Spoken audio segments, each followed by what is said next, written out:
빼먹었던 것 중에서 저성장 시기잖아요. 그러니까 그다음에 플랫폼 기업 뭔가 이렇게 시스템을 가진 사람들한테 돈이 몰리잖아요. 그래서 어떤 위기가 오게 됐냐면은 부자들이 원금을 까먹을 수밖에 없는 위기가 왔다는 거예요. 이걸 불릴 방법이 없는 거예요. 불릴 방법이 없을 뿐만이 아니라 유지할 방법이 없는 거예요. 화폐 가치가 계속 떨어지는 거예요. 그리고 일본 같은 경우에는 그 마이너스 이자가 뭐냐면 은행에 돈을 맡기면 돈 맡기는 비용을 줘야 돼요. 돈 보관료를 내가 내야 되는 거야. 그러니까 금으로 바꾸거나 5만 원짜리 현찰로 바꿔서 금고에 넣어놓는 게 편한데 이것도 또 안전하진 않네. 금고에 어디 보관해놓고 치매가 걸려버리네. 그래가지고 그 도배하던 사람이 그 20억인가 발견한 사례도 있고 그래요. 그 집 노부모가 현찰을 숨겨놓고 치매가 걸려버린 거예요. 그리고 이사 가버린 거예요. 도배하다가 발견했잖아요. 자기 거네. 네, 자기 거예요. 그런 사례도 있고. 그러니까 어디 놔둬도 이건 안전하지가 않은 상황이 돼서 앞으로의 경향성 중에 하나가 뭐냐면 투자자는 많은데 아이디어가 부족하다는 거예요. 돈을 빌려줄 아이디어를 내는 사람이 갑이 돼버리는 거예요. 그래서 무슨 얘기냐면 자산을 가지고 있다라는 게 점점점 불편해지는 사회로 바뀌어버려요. 돈 없어도 잘 살 수 있는 시대가 오는 거예요 이제. 이것도 공짜, 저것도 공짜, 이것도 서비스, 저것도 서비스. 돈 없어도 별로 불편한지 모르겠는 거예요. 그리고 조금만 그 어떤 돈을 빌려줄 수 있는 아이디어만 있으면 돈이 막 몰리는 거예요 걔한테. 그러니까 지금 우리가 생각하는 창의성의 가치보다 갈수록 앞으로 커져요. 그러니까 지금 우리가 창의적인 애가 뭐 이 정도 잘 살고 뭐 창의적인 애가 대학교도 잘 들어가고 대기업 이 정도가 아니에요. 미래 사회 창의성이라는 건 어마어마한 부하고 연결이 돼요. 그러니까 이거는 지금 엄마들이 예측을 못하는 거예요. 그 시대가 온다라는 거예요. 돈은 흔해지고 아이디어는 궁핍해진다는 거예요. 시대가. 돈은 흔해진다는 거예요. 지금 실리콘밸리에서 이미 그게 역전이 됐어요. 무슨 얘기냐면 실리콘밸리에서 창의적인 애가 창업 아이디어를 딱 내놓잖아요. 투자자도 줄 서요. 제발 우리 돈 좀 써주세요. 아니에요. 우리 돈이 더 좋은 돈이에요. 우리 돈 이렇게 줄 서요. 투자자들이. 우리 옛날에는 사업할 때 돈 빌리러 막 돌아다녔잖아요. 딱 검증이 딱 끝나. 그러니까 이 아이디어는 돈을 벌어주겠다고 줄 쫙 서는 돈 있는 사람들이. 네, 자기 돈이 계속 줄어들고 있으니까 아무 데나 맡겨야 되는 거야 이거를. 그리고 막 투자를 해야 되는 상황이 돼요. 그러니까는 갈수록 아이디어만 있으면 창업이 가능한 시대로 완전히 바뀐다는 거예요. 그리고 또 뭐냐면 전 세계가 연결되기 때문에 한국에서 어떤 중고등학생이 이런 걸로 한번 해보려고 딱 올리잖아요. 그러면은 지금까지는 우리가 그 아이디어를 도용해 갔잖아요. 근데 미국은 생태계가 그렇지 않아요. 최초의 아이디어가 누군지를 다 알아. 이제 다 알아버려요. 그래서 어떤 기업이 누구 아이디어를 뺏어가서 돈 벌었대. 그럼 그 기업 망해요. 불매운동이 일어나. 그러니까 어떻게 하냐면 이 아이디어를 딱 누가 중고등학생이 SNS 딱 올리잖아요. 그럼 기업에서 내가 얼마 줄까 이렇게 나와. 돈 안 주면 그 기업이 부도덕한 기업이다. 아이디어만 올렸을 뿐인데. 그래서 이제 어떻게든 돈을 주고 사야 아니면 걔를 회사를 데려가든지 이런 식으로. 선생님 아들 그때 붙이는 거 그거 뭐라 그랬지? 말씀 잘라서 드럼? 터치라고 했잖아. 터치패드. 그게 뭐 외국에서 되게 유명하다면서요. 그래서 한국의 어떤 나 아는 선생님 아들이 그 외국의 유명한 동영상을 일반 애들이 못 찾으니까 걔가 걔 아이디를 좀 똘똘해서 이렇게 우리처럼 창의적으로 키운 거야. 올린 거야 자기 유튜브에. 그러니까 얘게 그 원작자보다 먼저 올라가는 거야 우리나라. 그러니까 얘 걸로 막 송금이 된다는 거야. 이 엄마 무서운 거야. 왜냐면 자기네 약간 불법적인 일 같아서 얘가 자꾸 몇십만 원씩 벌어오니까 그렇게 된다고 그러더라고요. 그 먼저 찾아내는 사람이. 근데 외국 사람은 이제 그 원작자는 한국에서 얘가 이렇게 돈을 버는지 모르는 거지. 그게 뭐 고의도 아니고 그러니까 물어보더라고 어떤 쌤한테. 그러니까 그런 것까지 소송이 안 올 것 같긴 한데 그런 식으로 아니 그래도 세상이 그죠. 그 원작자한테 말을 하는 게 맞는 거 그렇지 맞는데 이제 해야 되는데 이혼하도 그게 나는 이런 식으로 안 하면 다 들켜요. 세상이네요. 나중에 다 들켜. 그렇게 따지면 털을 낼 필요가 없는 거예요? 그렇죠. 제작도 안 했는데 다 우리는 나 누군지 너무 이름을 남기면 하면 되네. 특허는 누가 먼저 그걸 했는지 검증할 수 없기 때문에 특허 지도가 발달하게 된 거고. 먼저 특허 낸 사람이 원작자가 되는 거잖아요. 실제 네. 아니어도. 그러니까 제가 아까 인공지능이 담보해주는 시대라고 내가 그랬잖아요. 인공지능이 그걸 감지했으면 이미 끝난 거예요. 보증은. 그 사람이 변리사도 없어지겠다. 저작권이 있는 거예요. 아이디어의 권이. 그래서 예전에 그게 이제 어쨌든 데이터로 남으면 그게 증거가 되니까. 그 동영상이 됐든 문서가 됐든 아무튼 웹상에 올라가면은 일단 그 사람이 첫 번째가 돼요.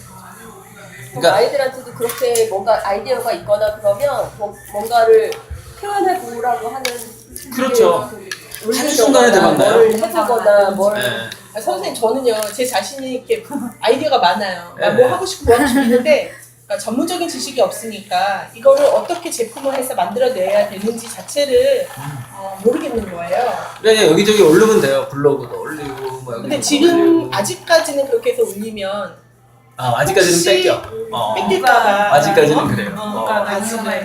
아직까지는 특허 제도가 내지 있고 않으면. 하는데 이게 분위기가 순식간에 바뀔 거예요. 특히 10년 후에는 완전히 바뀔 수도 있어요.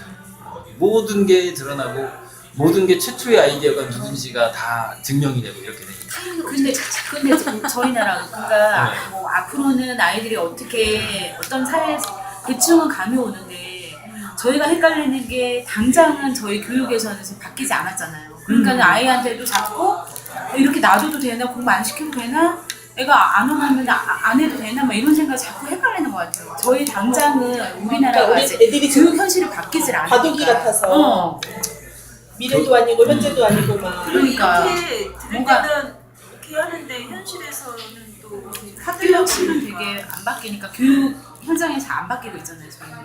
그러니까 근데 그 선생님은 근데 근 미래에 그게 그러니까 바뀔 좁은 거다. 문이에요 이게. 좁은 문.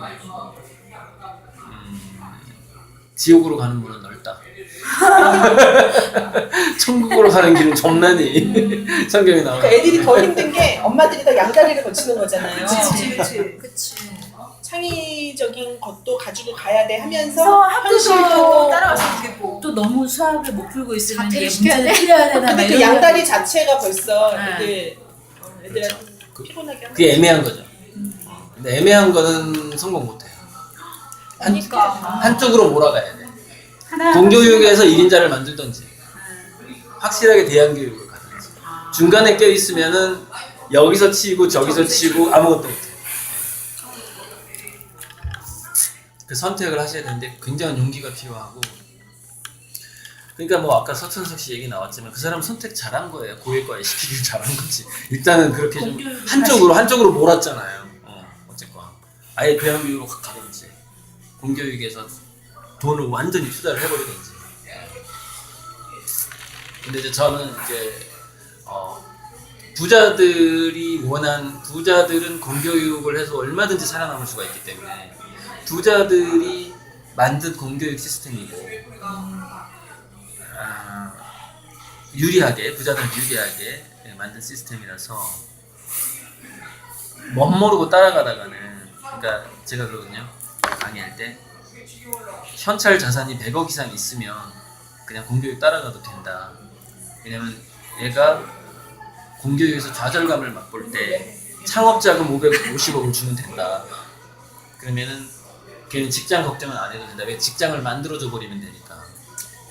근데 직업과 직장을 부모가 만들어줄 능력도 없는데 공교육을 따라가는 거 굉장히 위험하다. 그렇죠? 따라가다가 멘붕돼 버린다. 그렇게 되면. 얘는 정말 창의적으로 키워야 되는 거야. 내가 돈이 없을 수도. 근데 현실은 반대야. 돈 있는 집안이 창의적으로 키우고 돈 없는 집안은 공교육을 따라가고 있어요. 현실은 반대예요.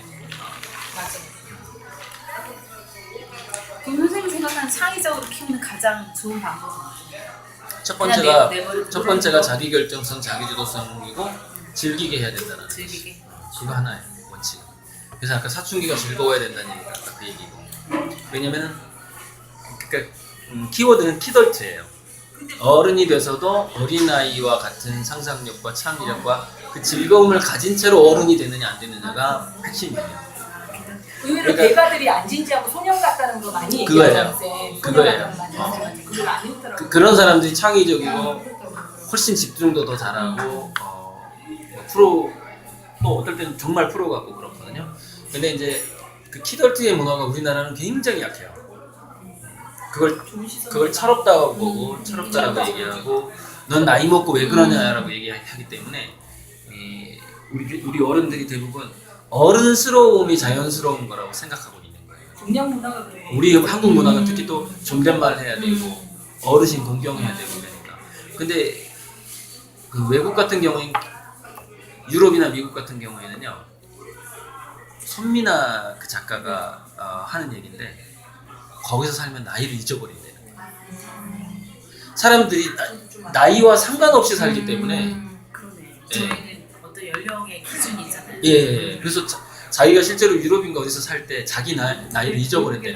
나 몇 살이지 이렇게 까먹어 버리는 거예요. 왜냐면 할아버지도 할머니도 손녀딸도 애도 소통 방식이 똑같아. 다 친구야. 그 손녀 되는 애하고 we are friend래요. 거기는 할아버지들이 친하게 지내면 friend야. 그러니까 키덜트가 맞죠. 거기는 키덜트. 어른인데 아이의 두뇌를 가진 어른들이 많은 거예요. 근데 진정한 창의성은 아이의 마음과 어른의 내공이 결합했을 때 꽃을 피우거든요. 그러니까 키덜트들이 뭔가를 하는 거죠. 키덜트들이. 그때 무슨 선생님 유튜브에서 영상을 한번 봤는데 어떤 학생들 강의였는데요. 네. 그 영화를 한번 얘기하셨어요. 그 영화 제목이 무슨 아이러브? 아니, 어떤 뭐에 아이가 관한 거야? 어떤 아이가 그 지구랑 외계인이랑 막 싸우는데 아이가 엔더스 게임이야. 엔더스 게임. 엔더스 게임인데 어른이 외계인하고 싸울 만한 창의성이 없기 때문에 10대 아이한테 지휘권을 주는 거예요. 근데 지휘권을 주는데 그걸 게임이라고 속여요. 사실 진짜 전쟁이었는데. 네. 그래서 그 아이가 이제 실제로 게임인 줄 알고 그 외계인들 다 죽이죠. 나중에 보니까 이게 게임이 아니었어. 그래서 이제 얘가 연민을 느끼고 뭐 그 외계인을 직접 만나러 가고 막 그런 이야기가 후반부에 있긴 한데 뭐 볼 필요는 없어요. 그 중요한 얘기는 아닌데 그 아이 두뇌의 유연성을 이렇게 그걸 거세시킨다고 그러죠. 창의성을 거세시키면은 더 빨리 멘붕이 오죠. 그 사람 인생 멘붕이 와요.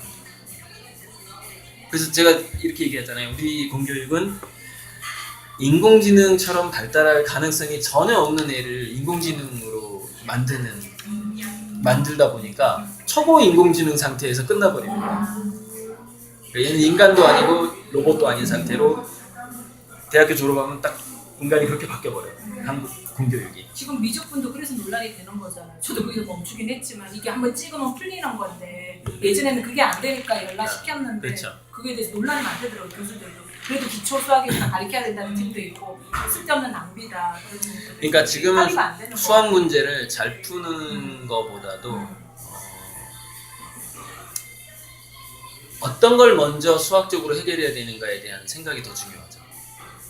수학적으로 해결해주는 존재가 따로 있으니까 인공지능 우선순위를 결정하는 거. 왜 그걸 풀어야 돼? 왜 그게 더 중요한 문제인지를 따져보는 거. 그러니까 이렇게 질문과 토론으로 가라는 게 그거죠. 선생님 그럼 책에 대해서는 어떻게 생각하세요? 미래 저희 아이들한테 책 독서의 영향력은 어느 정도 책을 기르는 기본적으로 그러니까 저는 동기부여가 되지 않은 책 읽기가 위험하다고 얘기를 하거든요. 엄마나 딸조차 트렌드를 쌤이 잘 잡으신 것 같아요. 체험학습이든 책이든 자기가 동기부여가 돼야 되는데 다 사교육화돼서 핵심은 책도 그거예요. 읽어라. 핵심은 체험학습도 가장 그게 제일 그치? 중요해요. 그래서 제가 리딩으로 리드하지 말라고 하는 것은 힘은 리드에가 있다. 리딩이 나쁜 게 아니라 리딩을 리드해버리니까 나쁜 거다. 이렇게 얘기를 하죠. 그런 경우가 많지. 자꾸 막 책을 권해. 특히 학교에서 안 하다가 그래서 또 이제 학교에서도 기본이죠. 독서 토론도 그러면은 아이가 원하지 않는데 엄마가 자꾸 많이 시키면 사교육화 될 수 있다는 그것도 그 이제 말씀이신 거였어요? 그렇죠. 푸시하는 거죠. 선생님, 저는 이게 맞는지 모르겠는데 책을 푸시하는 거는 옳지 않지만 책을 좋아하게 유도하는 거는 굉장히 좋은 거 아닌가요? 제가 책을 좋아하게 유도하는 방법은 그 아이에게 어떤 절박한 문제가 생겼는데 그것에 대한 해답이 책 속에 있었을 때는 동기부여가 되겠죠. 근데 지금 그게 인터넷에 있단 말이죠.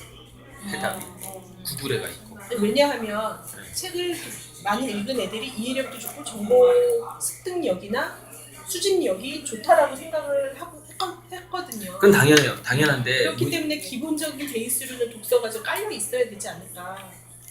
맞는데 그 베이스를 깔 때 왜 이렇게 불량으로 깔릴 수가 있다는 거예요. 그 베이스가 네네네. 불량 보도블록이 될 수가 있다는 거예요. 그러니까 책은 책 속에서 길을 찾고 책과의 연결 속에서 스토리를 찾아내야 되는데 그렇게 하려면 그거를 뭐 맥락 독서라고 하기도 하고 주로 이제 맥락 독서라고 해요. 또는 목적 독서라고 하기도 하고. 근데 잘 보시면 아시겠지만 맥락 독서와 목적 독서가 좋은데 맥락과 목적이 없이 하는 독서는 맥락 독서와 목적 독서가 될 수가 없다라는 거죠. 그러니까 얘가 최초로 책을 들게 된 동기가 뭐냐는 거예요. 도대체 얘는 얘 삶 속에서 어떤 목적과 어떤 맥락 때문에 어쩔 수 없이 그 책을 보게 됐느냐라는 것이죠. 그 출발이 없으면은 국영수사과 독서라는 하나의 과목, 교과목이 생긴 거하고 똑같다는 거죠. 생기고 올리려고 원작 독서라서 그냥 무작정 읽는 거지. 그런 거죠. 그러니까 우리가 자소서 쓸 때 그래서 감명 깊게 읽은 책 3권을 하시고 그것도 외우잖아요. 어떤 책은 야 이렇게 가르치잖아요. 야, 어떤 책은 이 책을 읽게 된 동기가 이런 거여야 돼. 그리고 이 책을 읽었다고 한 다음에 읽은 다음에 이렇게 변했다고 써야 돼. 이게 다 정해져 있잖아. 목적과 맥락이 없다라는 거예요. 그러니까 아무튼 삶과 연결돼서 책하고 만나게 해주는 최초의 그 경험이 사실 지금은 갈수록 어려워졌어요. 이게 옛날에는 백과사전이 있어야지 궁금증이 해소가 됐는데 지금은 스마트폰이 해결해 주니까 좀 어렵다라는 거예요. 그래서 어른의 권위가 무너지게 되고. 그치? 찾아보는 게 있어. 맞아. 그러니까 나 말씀 안 가르쳐주면 안 가르쳐주면 뭐 어때서 인터넷 찾아보고 갈 거야? 뭐 세니까 그거요. 할 말이 없는 거야 그 다음부터 알지. 예전에는 우리는 부모한테 그렇게 순종적이었던 게 알 수가 없었잖아. 그래서 저는 가끔 이런 얘기도 하거든요. 누군가가 추천하는 도서는 절대 읽지 말고 추천 안 한 것만 읽어라. 그런 얘기도 해요 애들한테. 왜? 누군가가 추천하는 책은 읽지 말고 동영상으로 봐라. 왜? 유튜브에 서평 다 올라가 있다. 유명한 베스트셀러는 거기에 대해서 그 구독자 수 클릭수 올리려고 그걸 해설한 영상이 엄청나게 올라와요 유튜브에. 괜찮은 것도 있어 그 중에 또. 그거만 아니 책보다 더 나은 것도 있어요. 서평이 그 책 해설해 주는 게. 아니 그거 보면 되지 뭘 책을 봐. 아무도 추천하지 않는 책을 보란 말이야. 아무도 그 책에 대해서 해설을 하지 않아. 아무도. 그럼 그 책은 잘 읽게 되는 거죠. 근데 다 요점 정리돼 있고 다 요약돼서 블로그부터 시작해가지고 그냥 도배를 했는데 그 책에 대해서 그 베스트셀러를 뭐하러 읽냐고. 완전히 그 도서관 구석에 처박혀 있는 책을 봐야지. 그게 이제 목적 독서, 맥락 독서인데 자기가 그 어떤 새로운 지식과 로맨스에 빠져야 되거든요. 그 계기를 만들어줘야 되는데 그 계기를 만들어주기가 힘들기 때문에 분위기를 만들어주려고 하는 거예요. 책 읽는 분위기. 막 거실이 막 도서관처럼 막 꾸며져 있고 거실을 서재화하기 뭐 그 엄마가 밥은 안 차려주고 책만 보고 있고. 그렇잖아. 너 배고프니? 독서를 강요를 하지 말라. 강요가 아니라 분위기. 너 배고프니? 나도 배고픈데 책이 더 맛있거든? 그리고 책을 보는 거야. 그런 분위기. 그러니까 얘가 책을 맥락을 찾기가 힘드니까 분위기를 만들어주는 수밖에 없다. 근데 분위기를 안 만들어주면 어떻게 되냐? 권할 수밖에 없다. 그러면 제2의 공교육이야. 독서교육이 제2의 공교육이 돼버려. 동기부여 안 되는 건 똑같아. 근데 그게 있는 것 같아요.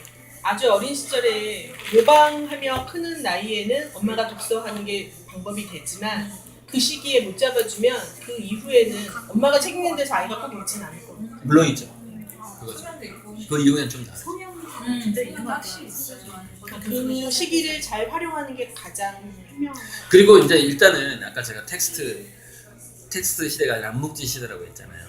책이라는 도구마에서 좀 벗어나는 게 좋아요. 열린 마음. 우리 애는 책 한 권도 안 봐도 전 세계적으로 성공한 인물이 될 수 있다는 걸 믿어야 돼요. 이미 다 알고 있는 거 아니에요? 아예 언어를 몰라도 성공할 수 있다고 믿어야 돼. 아예.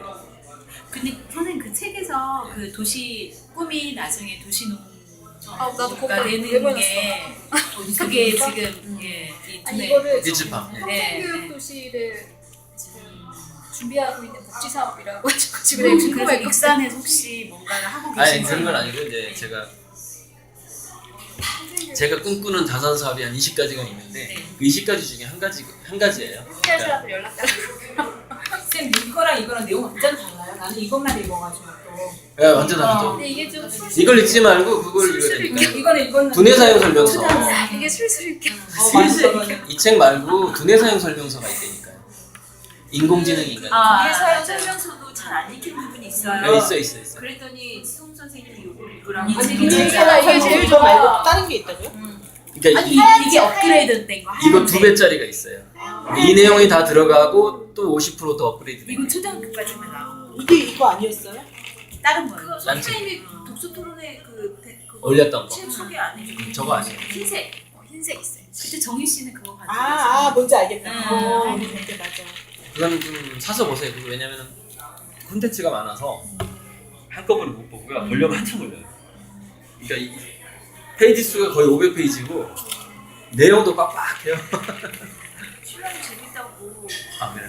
되게 인상 깊은 책이라고 난 이제 내가 읽고서 애를 어떻게 이렇게 하는 것보다 네가 읽고 너한테 필요한 대로 뽑아서 네가 가. 이게 나 편해.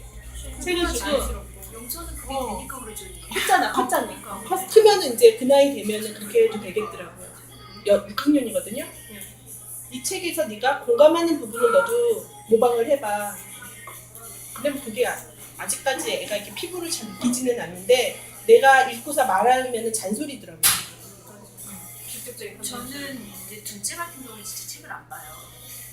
근데 그 애는 그 아이의 나름대로 이 세상을 참 잘 살아왔는데 그걸 내가 너무 심어줘 버린 책 한 권도 안 보고 둘째들은 주체들이 대부분 그래. 뭔가를 만나는 게 아니야. 형아가 다 알려줘. 저는 책 한 권도 안 봐요. 내가 네. 시키는데 이게 다 알려줘. 4차 산업 시대에 더 잘 적응할 것 같아요. 둘째들이 그래서 제가 아까 몸집이 더 발달했다. 예전에 책을 한 번도 안 보는 이렇게 거 강의 들으면서 느낀 게 저희 아이가 참 걱정이 됐어요. 큰아이가. 왜 그러냐면 얘는 어렸을 때부터 성향이요. 나가서 이렇게 활동하는 거를 너무 싫어했어요. 제가 그렇게 키웠다기보다 똑같이 키워도 제가 아이가 둘인데 작은 애는 나가고 이런 거에 대해서 굉장히 좋아해요. 근데 큰 애는 자기만 놓고 나가줬으면 이게 이런 성향이 어렸을 때부터 있었어요. 그 대신 뭔가 정신적인 활동을 하겠죠. 네, 컴퓨터를 하든지 뭐라. 맞아요. 근데 그것도 활동이니까. 그것보다는 나가서 맞아. 몸으로 좀 이렇게 하는 게 맞아. 더 좋을 것 같아서 아니 그건 엄마 생각이고. 막 얼고 달래서 데리고 나가고 그랬거든요. 체질은 놓고 나가는 게 나아요. 쌤 말씀 용수 체질인 사람이 있고 우리 상원이는 캠핑도 가도 싫어. 체질인데 뭐 할수 없지.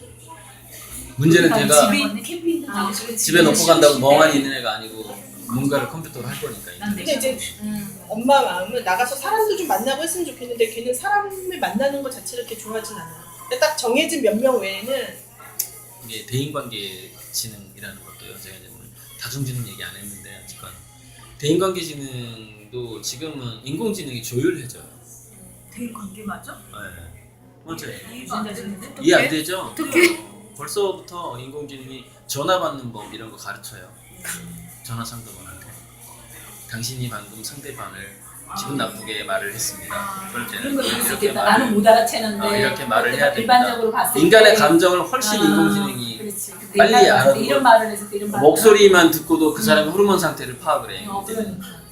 그래서 사람들 간에 오해가 생겼을 때 인공지능이 중재를 해줘요. 그거는 가능할 것 같아. 아니 앞으로의 사회는 뭐 협업이 필요하고 뭐 이런 얘기를 듣는데 우리 아이들 보면 그렇지. 그래서 사회성을 길러야 되고 대인관계 지능을 길러야 되고 하는 그것도 네. 뻥이라는 거예요. 다 알려주네. 그것도 대신해주는 게 된다는 거예요. 인공지능이. 그건 맞아. 그러니까 제가 계속해서 강조하는 건 뭐냐면은 너의 색깔은 뭐냐예요. 너의 색깔은 뭐냐는 거예요. 왜 너가 색깔이 예쁘면 반드시 너는 쓰이게 된다는 거지. 네가 뭐 대인 관계를 못해도 되고 상관없다는 거. 네가 오타쿠여도가 돼도 된다는 거야. 오타쿠여도 되고. 아니면 아예 색깔이 없거나. 나는 색깔 없는 게 내 색깔이에요. 그래서 막 방황을 하거나 차라리. 그 자기한테 집중해야 되는 시대인 거예요 지금. 남들을 어떻게 살지 이렇게 따라가는 시대가 아니라 그 아이의 어떤 본성과 본능에 깊이 빠져들게 만들면 그게 더 빨라요. 중재 대신 해주니까 이제. 저희는 클 때 어떻게 얘기 들었냐면 남자들은 나가서 몸으로 땀을 흠뻑 흘리고 들어와야 또 집중하고 자기 거에 몰입할 수 있다. 그렇다라고 들어서 우리 아이는 땀을 안 흘리는 거예요. 스트레스를 어떻게 푸는지를 모르겠어요. 근데 집안에서 자기 방에 이렇게 혼자 있는 것만 좋아하니까. 옛날에 그러니까 우리 현재 처남이 군대를 면제받았는데 신장 쪽인가 뭐가 이렇게 안 좋은데 이제 그 아빠가 그 돌아가신 장인어른이 얘가 체력 보강을 해줘야 된다 그러면서 막 운동장을 뛰게 하고 막 그런 거예요. 그 과정에서 신장이 더 망가져 버린 거야. 그래가지고 아빠가 운동장을 돌리게 했던 것 때문에 평생 안 좋은 신장을 가지고 살아야 되는 운명으로 바뀌어버린 그러니까 거예요. 부모가 잘하려고 하는 게 됐지. 돈 있으면서. 네. 긍정적으로 되려 한다고 할 수 있어요. 네. 그런 사례가 있거든요. 네. 더 악화시키는 수가 있어요. 뭐 나가기 싫어하는 애고 책 읽기 싫어하는 애인데 그게 좋대더라 해가지고 그걸 그러니까 제가 더 그 아이의 그 내면에 집중해야 된다라는 게 그 아이의 본능을 믿어주기도 하고 그 정말 그 아까 유치원 불나기 전에 그 지난번에 우리가 학교 가기 싫다고 했던 애. 직관에 대해서 맞아. 얘기했었잖아. 직관이 오염된다고. 아이의 본능이 더 뛰어나다니까요. 어른들. 그게 탔던 애들이 먼저 부모한테 컴플레인 했었거든. 학교 가기 싫다고. 말도 안 되는 소리 하냐고. 차가 안 간다고 물었는데 억지로 보냈죠. 애들이니까 그 직관이 아. 뭔지 알지? 얘기했었잖아 우리. 맞아. 그러면 부모의 역할은 환경 제공이라고 봐야 될까요? 지켜가지고. 그러니까 모범하고 환경 제공이죠. 내 근데 스스로가 잘 사는 거. 그렇지 스스로 잘 사는 거. 근데 그 모범이라는 것이 사는 내가 사는 방식대로 살 거라고 생각하지 마시고 내가 사는 느낌대로 살 거라고 생각을 해야 돼요. 아, 느낌. 왜? 방식은 바뀌어요. 사는 방식은. 근데 뭐가 전수가 되느냐? 내가 인생을 바라보는 느낌. 맞아. 긍정적으로. 그 말도 되게 맞다 쌤. 느낌이에요. 엄마가 긍정적으로 바라보는. 그러니까 비록 남편이 나를 사랑해주지 않아도 나는 내 자신이 나를 너무 사랑하고 이 세상에 감사할 만한 거리가 충분해. 난 네가 나 사랑 안 해도 부족한 거 하나도 없어. 이런 느낌. 관계에 의존하지 않는 주변에. 그러니까 선생님 저는 아까 전에 말씀하셨을 때 그러니까 부부관계가 좋아야지 아이가 좋은 거 아니야? 라고 저는 그냥 혼자만 생각을 했거든요. 아까 잠깐 말씀하셨을 때. 네네네. 근데 이 말씀을 들으니까 좀 이해가 되네요. 그렇죠. 혼자 그거는 이렇게 잘 사는. 부부 관계에 의존하고 있잖아요. 그렇죠. 그게 좋아야지 아이가 잘 그게 클 거라는 조건이잖아. 생각을, 그럼 핑계거리가 생기는 거죠. 모든 책에서 근데 그게 아니더라도 내 네. 스스로가 만족하고 그냥 잘 사는 결국 내가 모습만 행복해야 되는 결국에 그렇죠. 나 혼자 자기 주변의 모든 상황이 안 좋아도 내가 삶을 사는 느낌이 좋아야 되는 거죠. 그게 안 되는 그게 게 남의 탓이 아니라 그게 나를 바라볼 수 있는 왜냐면 아이들은 아들이 됐든 딸이 됐든 엄마의 영향을 가장 많이 받는다라는 이거 사실 미치겠다니까. 알아야 된다. 시부모님 대소변 받고 나오면서도 내가 이걸 이제 애들이 나를 걱정을 하기 시작하는 거야. 예. 내가 자기가 이걸 내가 머리가 쌤 너무 복잡한 거야. 복잡하지. 욕을 해야 돼. 속이 울렁거리는데도 이걸 뭐 힘들다고 웃는 게 정상인 거 아니면 그냥 꾹 참고 밥을 해야 되는 거야. 막 머리가 너무 복잡한 거야. 꼭 참고 가봐지는 마세요. 그러니까 쌤. 그거는 왜냐면은 참고 자기 인생이 망가지는 거예요. 왜냐면 오늘은 엄마가 좀 기분이 그래서 그냥 엄마 혼자 외식 좀 해야 될 것 같아. 오늘. 나가서 엄마 혼자 외식을 하는 거예요. 그러니까 자기한테 한 며칠간 니네들끼리 알아서 해먹어라. 그러면서 그러니까 쌤 말처럼 이게 프리텐드를 해도 애들은 다 느낀다는 거지. 네, 그렇죠. 억지로, 그러니까 엄마가 억지로 엄마의 역할을 하는 것 자체가 아이들한테 뭔가 참고 인내하고 그렇게 전수가 되겠죠. 근데 그 시대가 지난 50년 동안 살기에 좋았다는 거예요. 그런 인성을 갖게 되면. 근데 앞으로 살아갈 인성은 아니라는 거예요. 예. 그러니까 엄마는 미래 우리 아이가 살아갈 세상의 그 인성을 지금 엄마가 그 인성을 갖고 있어야 되는 거야. 나만 잘 살면 될 것 같아. 되게 중요해. 내가 자기 주도적으로 행복하게 살면 되잖아. 그러니까 가치의 기준을 잘 잡아야 돼. 어차피 살아갈 이게 제일 때는 중요한 내가 대신 살아줄 수도 없고 어떻게 바뀔지도 모르겠고 애들이 본능적으로 더 잘 아니까 나만 잘 살면 나만 잘 살면 그렇죠. 내가 줄 수 있는 건 마인드밖에 없고. 근데 여기가 붙이는 게 되게 큰 무기지. 나는 이제 12살 그러니까 듣고 보면 다 결국에 내가 잘 살면 근데 이게요, 그 평행우주론이라든가 양자 물리학 이후에 등장한 이끌림의 법칙이라든가 시크릿이라든가 거기서 가르쳐주는 원리하고 완전 똑같아요. 완전 똑같아요. 그러니까 제가 이제 이게 어려워질까봐 제가 거기까지 얘기를 안 하거든요. 사실 좀 어렵긴 해요. 자꾸 어려워. 저희가 다 이해해요. 그리고 독하기 때문에 잠깐만 기준이에요. 이게 뭐냐면은 얘기 많이 해요, 오늘. 무수한 차원과 무수한 가능성이 이 우주에는 꽉 차 있는데 단지 우리는 그 중에 한 가지 현실화된 가능성만 바라보면서 산다는 이론이에요.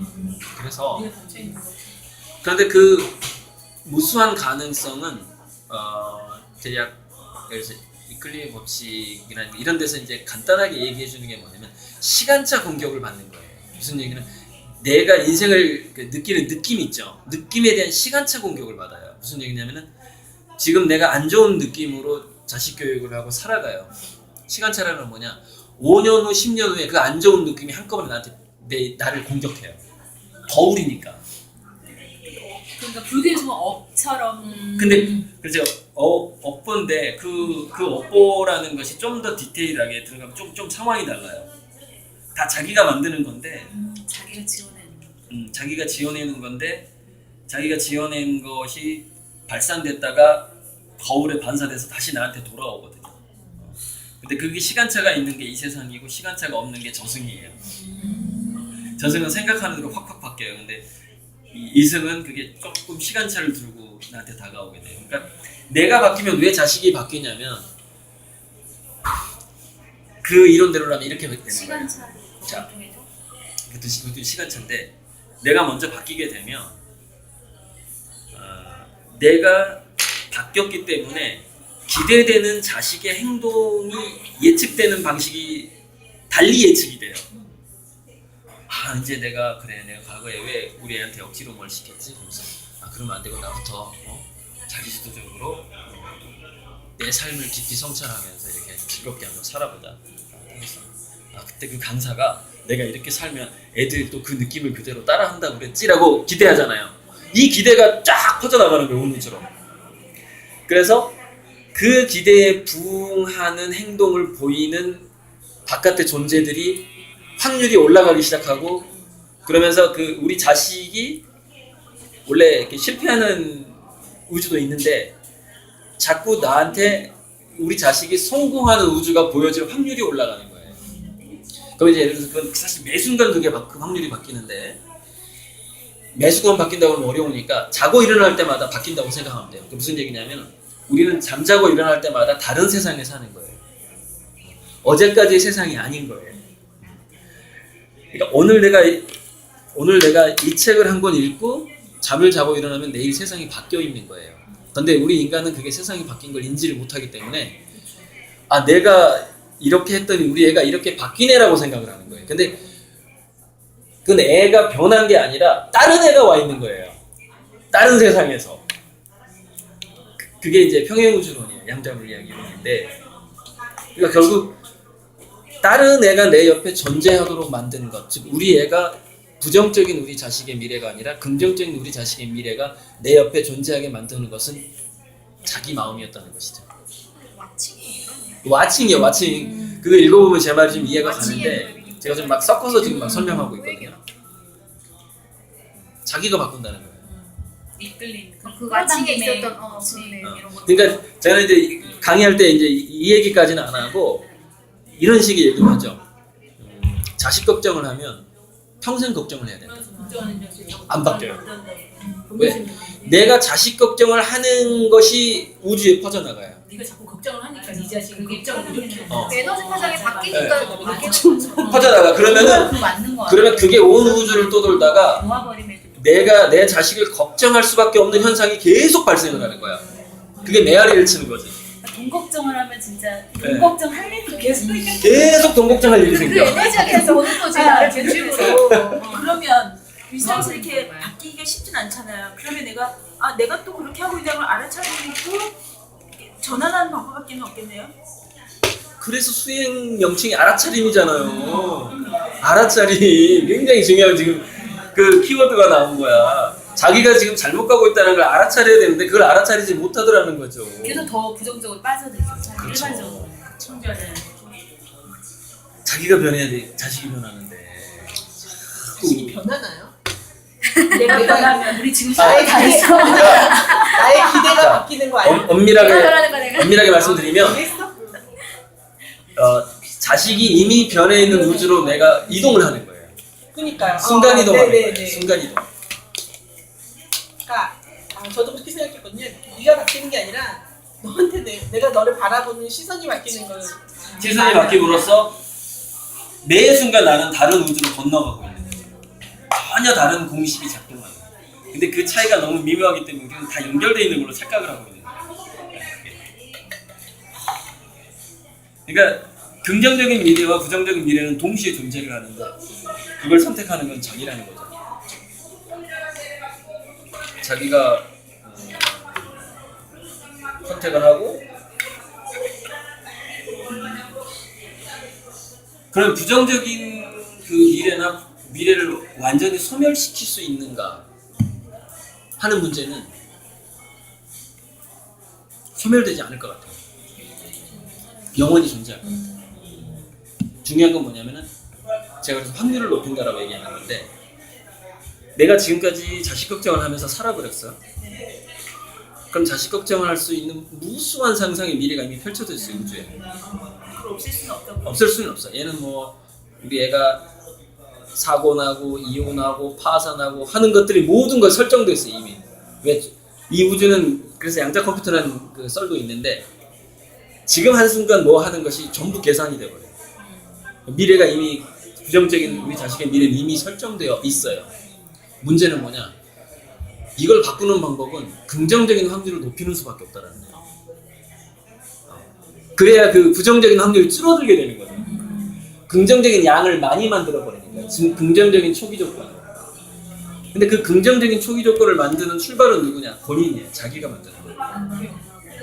그러니까 본인의 삶의 느낌을 긍정적으로 만들지 않으면 자식의 긍정적인 미래는 오기 힘들다. 꼭 사건이 터진다. 그게 이제 그 평행우주론과 그 왓칭이라든가 시크릿 거기서 말하는 핵심이에요. 그게 핵심이고 아주 어려운 건 하나도 없어요. 긍정적인 확률을 늘려라 이거예요. 근데 그 확률을 줄이고 늘리는 것은 자기 느낌밖에 없다는 거예요. 자기 관점하고 자기 생각, 자기 느낌. 그래서 소주하지도 말고 불안하지도 말라는 거예요. 이런 강의를 들었을 때. 아, 자연스럽게 변해가야 되겠구나. 이렇게 생각하면 된다. 이거 들으면 근데 인생에서 여보세요? 사건이 확 닥치면 이게 또 그렇게 나 지금 이제 강남에서 출발을 할게요. 내 생각에 패턴이 확 바뀌네. 이게 순간적으로 좀 기다려요. 늦게 가도 되니까. 좀 기다리고 계세요. 1시간이나 뭐 2시간 내려갈게요. 금방 차오르게끔 하는 게 회복할 수 있고 누구나 이 부정적인 게 있다는 건 진짜 선생님 많이 하는 거지. 없앨 수는 없고.